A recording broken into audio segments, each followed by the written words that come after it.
him will they seek help from, and him will suppose for seek help from.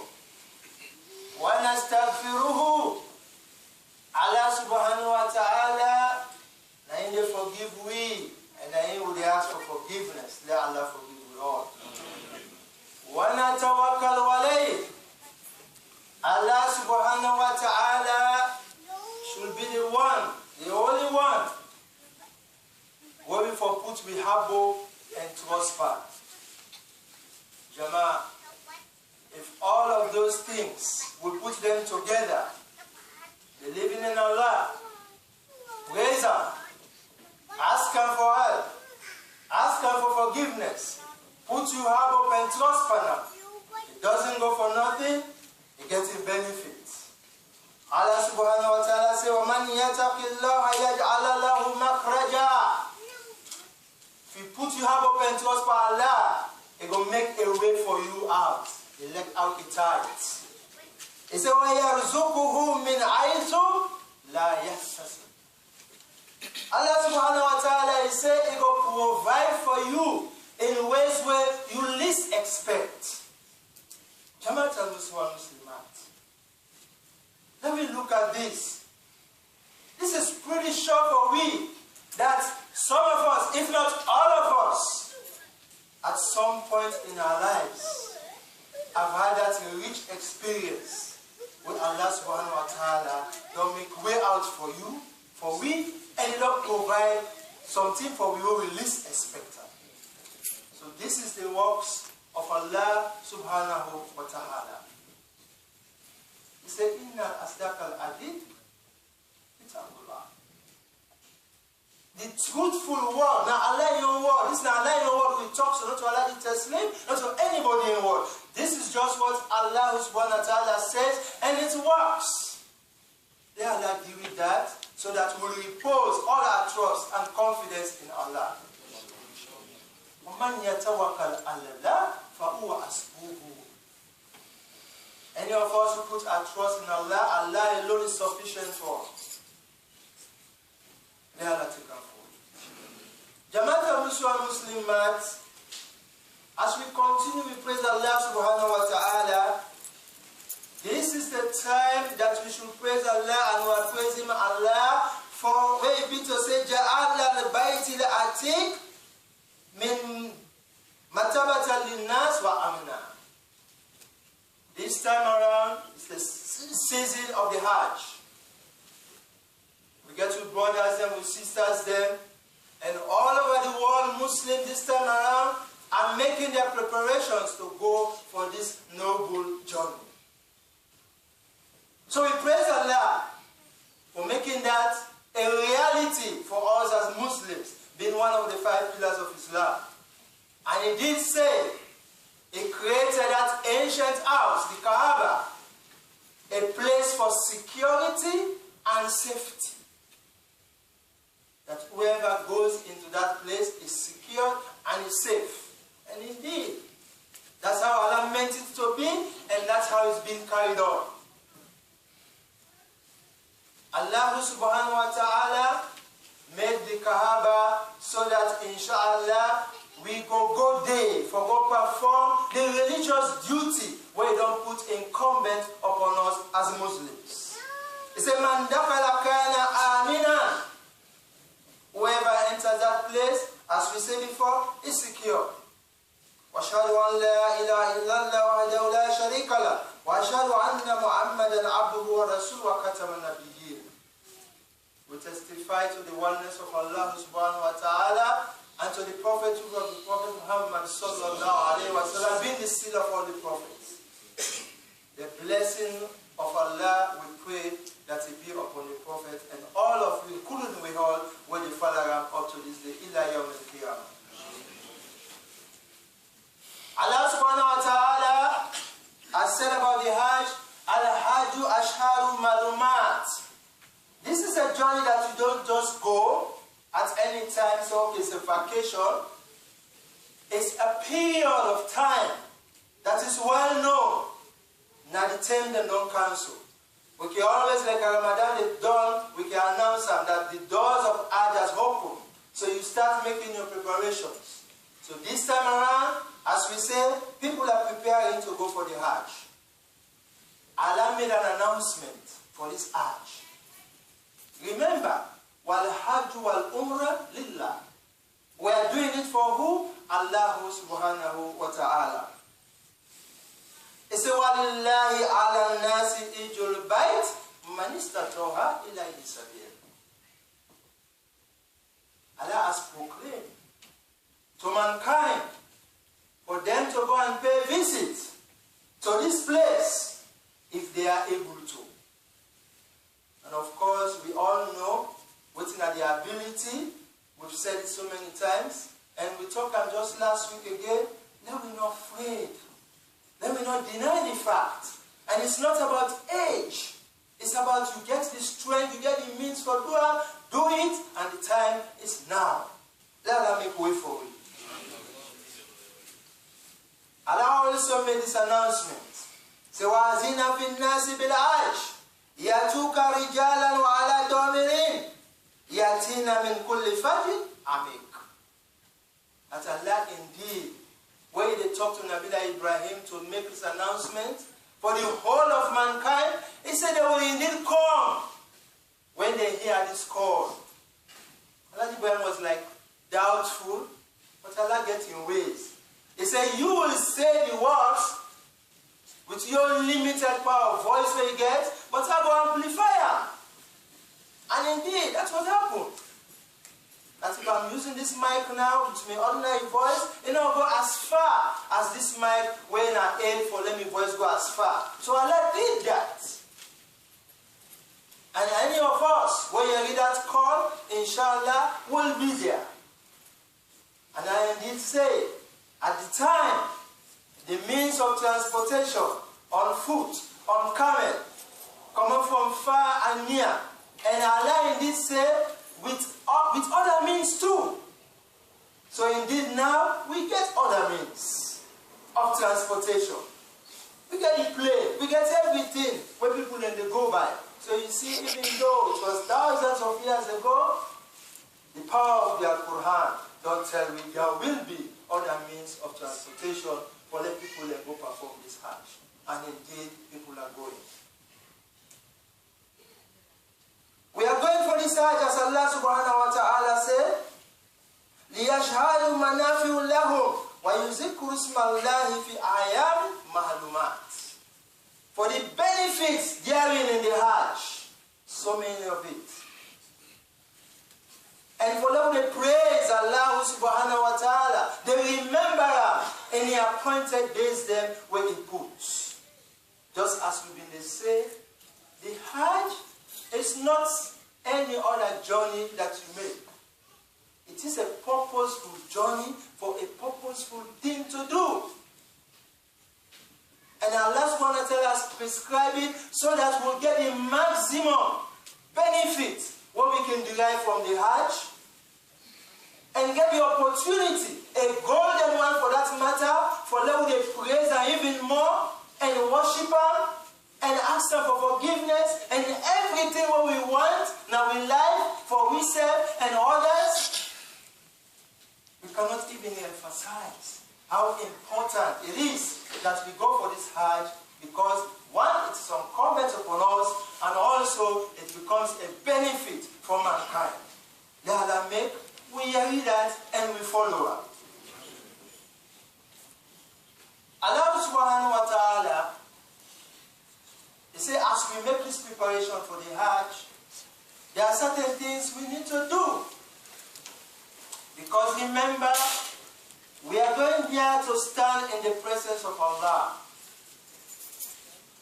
كَانَكَ تَرَاهُ فَإِنَّهُ يَرَاكَ. Even if you are not seeing Allah, Allah subhanahu wa ta'ala sees you. And in His presence, all we need for do, show that reverence. So Allah subhanahu wa ta'ala says, فَمَنْ فَرَدَ فِيهِنَّ الْحَجِّ. As you prepare and make the intention for go for the Hajj, فَلَا رَفَثَ. Please do not sin. وَلَا فُسُوقَ. Please, not well. وَلَا جِدَالُ فِي الْحَجِّ. Please, no don't make unnecessary arguments. These are standard.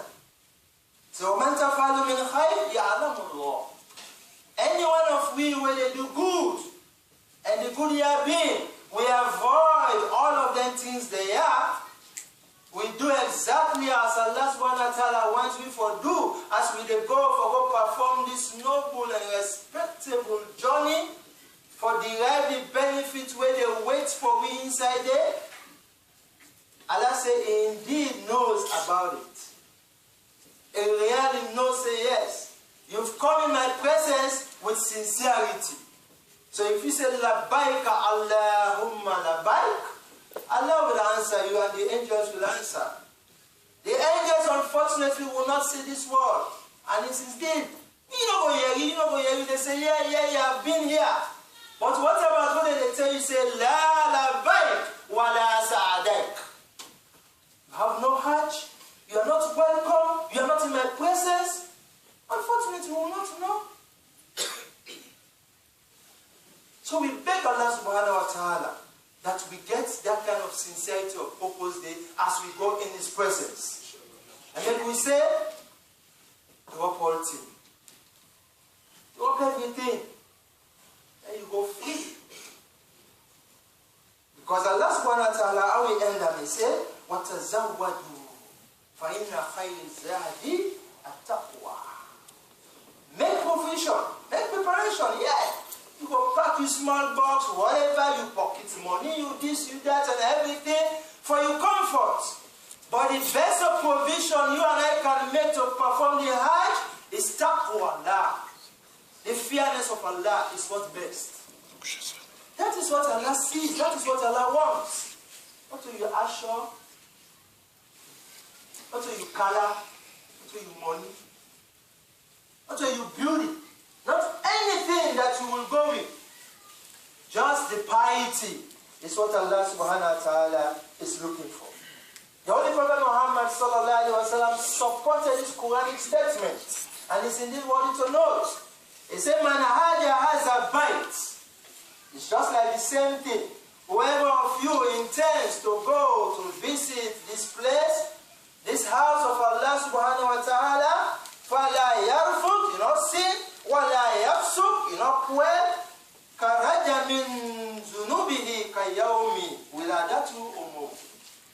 It's like you will return after performing all the rituals of Hajj and avoiding all of that Allah subhanahu wa ta'ala has said, you will return back like the day, free of sins, like the day you were born, you were given birth to.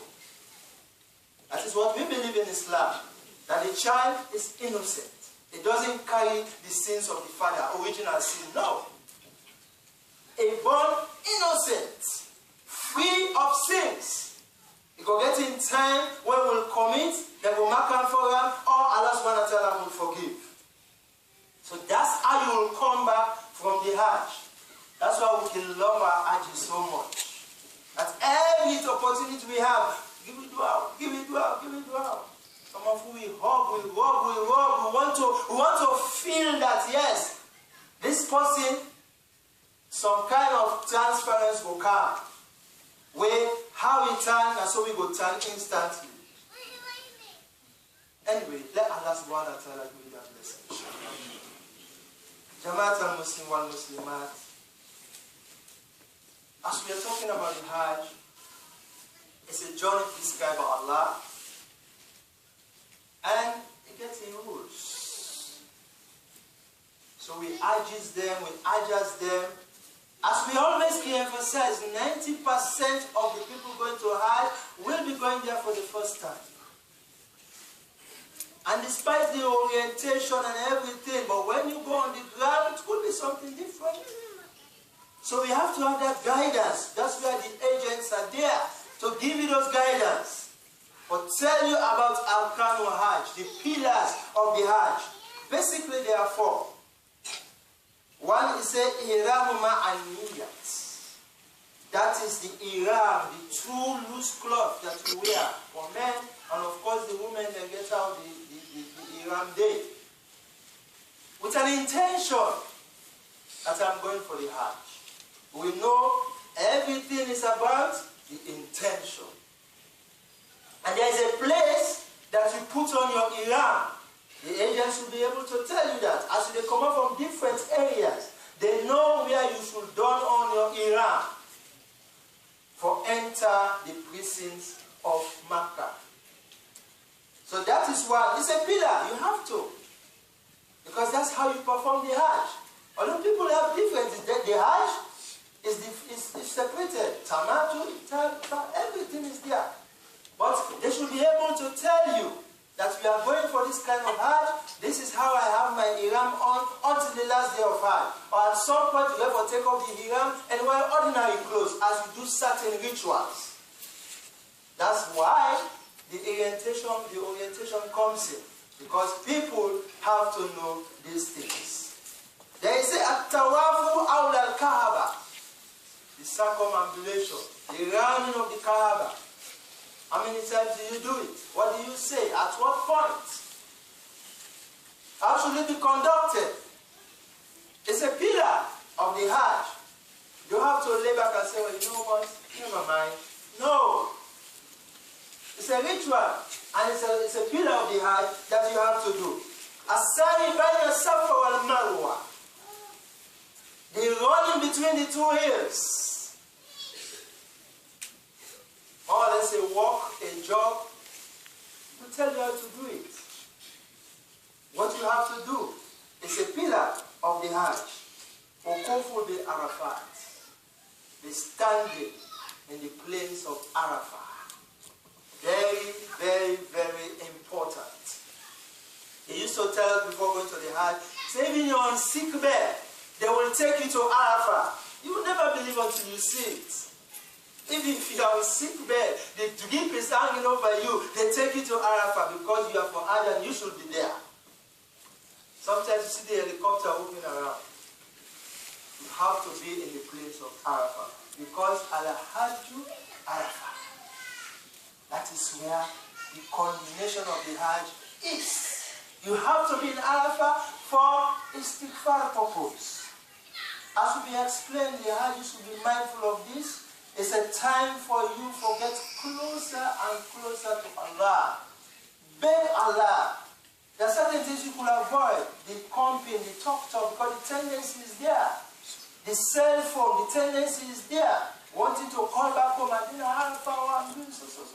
No, there's a time that you could explain that. But whilst you are there, prayers, dua, istighfar, that's what Arafah is for. These are all benefits that we can get from the Hajj. Wasalu halafa maqam Ibrahim. If you can, I'm not saying it's always possible, but if you can, the station of Ibrahim is around the Kaaba. You can pray your salah there. Sometimes you sujood on the back of people. Because it's like 1,000 of us want to pray at that same spot at the same time. But then you have to exercise patience. There's no need for you to tell somebody, say, move. No. Have to exercise that kind of patience. Your intention is there. And this is supported with Taqizu min maqam Ibrahim Musalla. How important this Hajj is, supported by Quranic quotations and everything. Say yes. If you can at the station of Maqam Ibrahim, you pray your salah. It's a wonderful journey. And they inspire we all. We said that even those who have gone want to go again and again.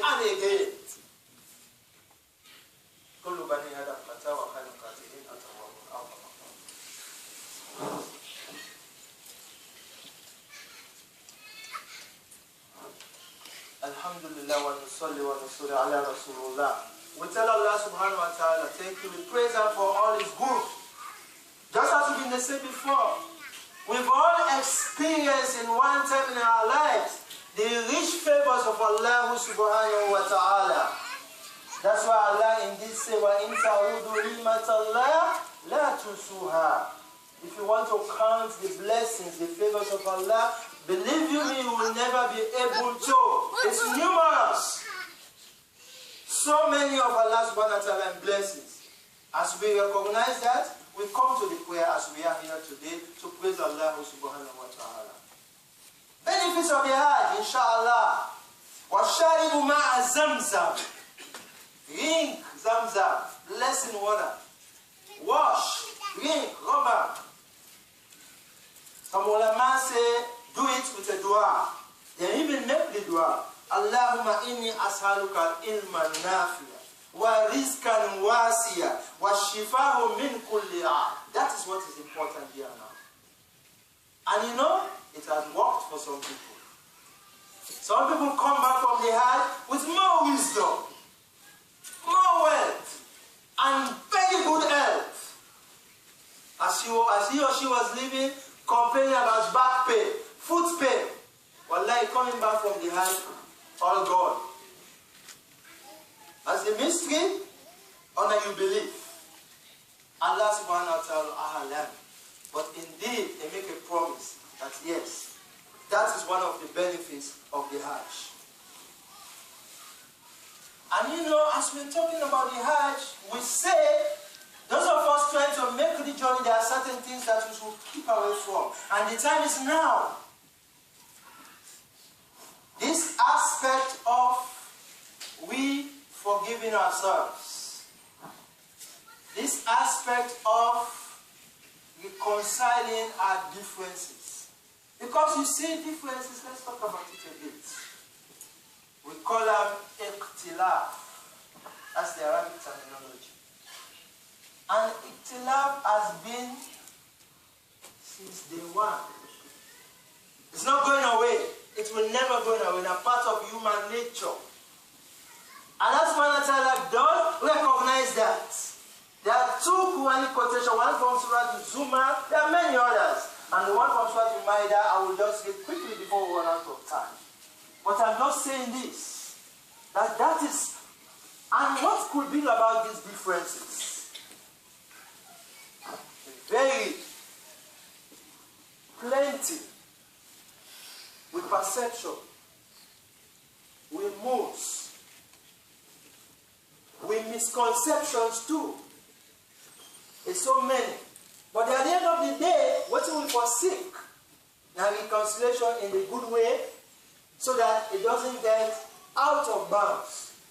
Where at that point we will attract Allah subhanahu wa ta'ala in vexation. And we don't want to do that. I'm sure we don't. Before this, let us give a very short story that there were two Sahaba on a journey. And when everybody's journey, time for prayer reached, of course, Allah subhanahu wa ta'ala, the ayah you don't candle. If there is no water, you could make the tayammum. So what they did was to do the dry ablution and they prayed. But one of them did say, I'm going to repeat this prayer again if I find water. The other one said, no, why should I not going to do it again? I've already prayed and it's done. Colors. They had that misunderstanding, right? Differences here and there. So, when they returned, they reported themselves to Prophet Muhammad sallallahu alaihi wasallam. Prophet gave both of them rights. Indeed, you would pray Allah subhanahu wa ta'ala. He did say, if it's been the case that you could not find water, yes, do the dry ablution. It's acceptable. Indeed, you do what is right. Allah subhanahu wa ta'ala knows.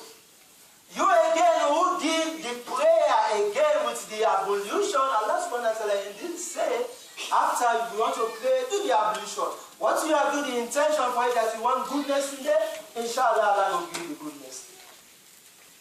Both of them came out happy. It was resolved. Famous quote of Imam Shafi, you know, one of the biggest imams. He can make this statement, he said, I know I am right, but maybe I could be wrong. And indeed, the other person himself maybe could be right or wrong. But you know what? Live with left and soul. It can work itself out.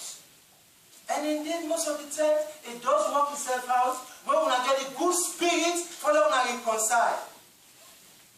And these differences we know will happen anywhere and everywhere. Husband and wife, parents and children, brothers and sisters, everywhere. inside German, inside groups, everywhere differences, because as mortal man, we get that in our nature. So when you forget at the back of man as they go through differences, and when I get back at the end of back of man, say indeed, we want to settle this thing in the most suitable manner where Allah subhanahu wa ta'ala himself go happy and go pleased with you. Just like Allah subhanahu wa ta'ala make mention of arbitration between two parties them, like the husband and wife. What's in the catchword there? He say, Akaman min alihi wa akaman min aliha. Una bring people there. One from the man inside, one from the woman inside. But you not just say any person. Akaman, ikman. The person will go get their wisdom and understanding. And not get plumber na head. Because you feel you take person to get plumber na head for what talk is, or lie I'm not plumber. One lie, I'm not plumber. They go put fuel for fire. So Allah subhanahu wa ta'ala knows that. And that's what He holds us towards. So quickly, let me finish the kutubah. Allah subhanahu wa ta'ala, He said, and these are two different contexts where Allah subhanahu wa ta'ala bring them to any verses there. At the end of the day, what you try for achieve here now, waiting Allah subhanahu wa ta'ala said at the very last line. I will read them quickly. Allah lillahi dinul qalis. Allah subhanahu wa ta'ala is saying, indeed in religion, a complete and a one. وَالَّذِينَ اتَّخَذُوا مِن دُونِهِ أَوْلِيَاءَ نَعْبُدُهُمْ. It said the one when they take other gods beside Allah, then they take and say that they worship Allah for which لِيَتَقُبُونَ إِلَّا اللَّهِ زُلْفًا. Then they try for dua so that there will be some kind of intercessor. They want to go to somebody for which Allah. When in fact you can go to Allah directly. But that is their own thinking and their own belief. So they justify and say, we'll get them small God there, not the big God. So let's talk to the small one there. Since Nain gets there, then they go transmit a message for her. That is their own thinking. Allah subhanahu wa ta'ala say, waiting. Inna Allah ya'kumu baynahum fi ma hum fihi yaqtalifu. That is what I want to say. Allah subhanahu wa ta'ala said, indeed, a day will come and will judge between them their differences. So sometimes we go for a wait and say, you know what? Allah subhanahu wa ta'ala, this you go judge them for. You know? Because enough can fit for Salah, they go on with the argument, and it's not getting us anywhere. Because Allah subhanahu wa ta'ala recognize saying, if we get a differences there, we will manage them in a certain way, then the balance, inshallah, Allah will arrange them for you. He said, وَأَنزَلْنَا إِلَيْكَ الْكِتَابِ الْحَقِّ مُصَّدِقًا لِمَا بَيْنَ يَدَيْهِ مِنَ الْكِتَابِ وَمُهَيْمِنًا عَلَيْهِ فَأَحْكِمُوا بَيْنَهُمْ بِمَا أَنزَلَ اللَّهُ وَلَا تَتَّبِعُوا أَهْوَاءَهُمْ. This is a different context again. That's in Islam they established. Before that, Islam not been too established. Islam they established, kufar them, then they make arguments. Then they challenge Rasulullah sallallahu alaihi wasallam. Then they come and tell you what in them want. The Imam, inshallah, should be the arbitrator. And indeed, as an Imam, you don't have to take sides. As a matter of fact, you don't even look at it as sides. You look at it as one unit. And judge like how Allah subhanahu wa ta'ala advised Rasulullah sallallahu alaihi wasallam. He said, وَلَا تَتَبِعُوا أَهْوَاءَ مَنْ جَاءَ مِنَ الْحَقِّ لِكُلِّ جَعَلَ مِنْكُمْ شِرْهًا وَمِنْهَجًا.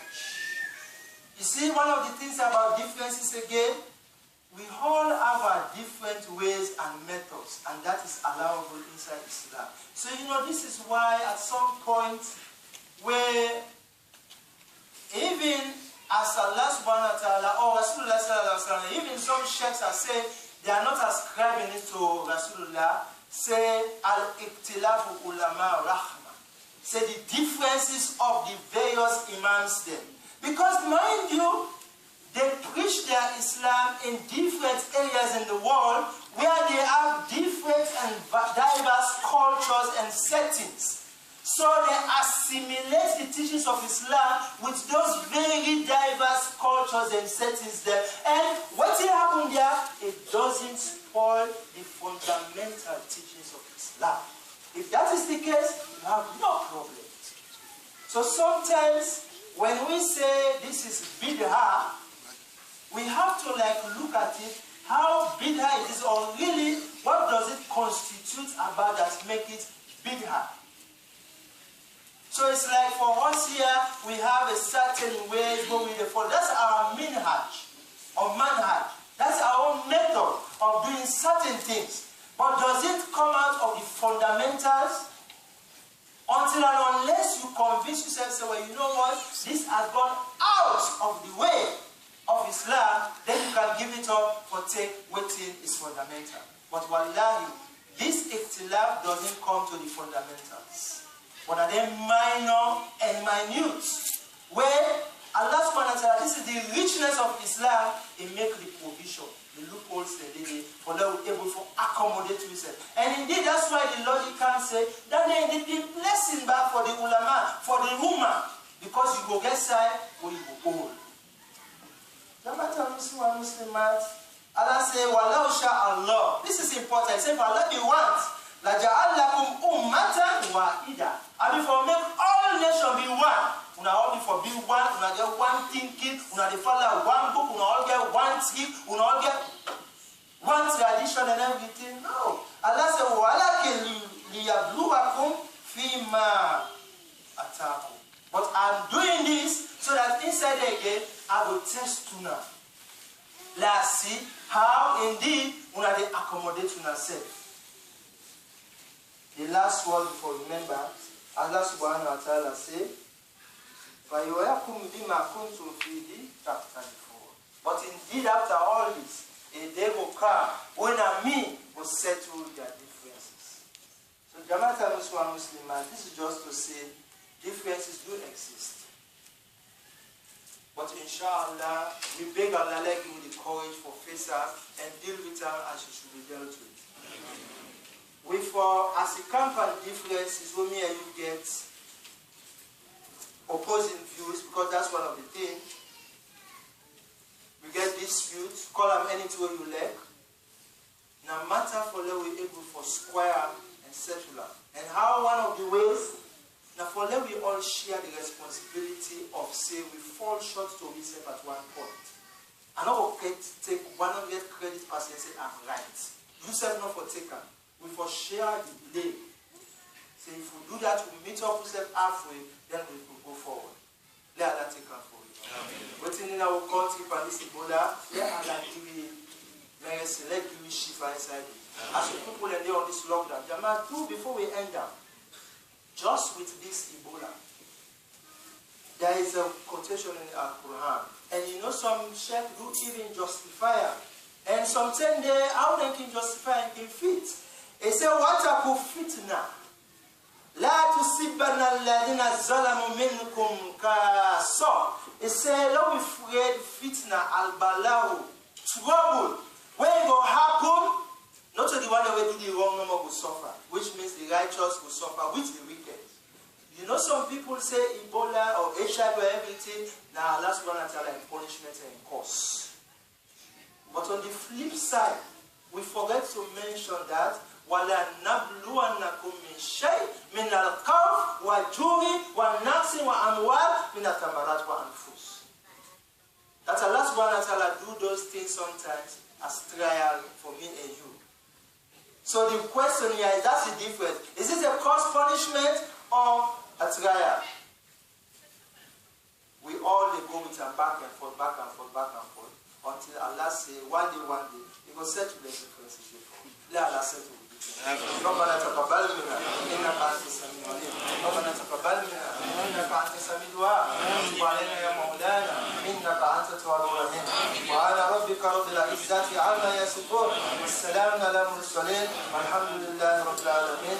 اقيموا الصلاه ان الصلاه كانت على المؤمنين كتابا موقوتا.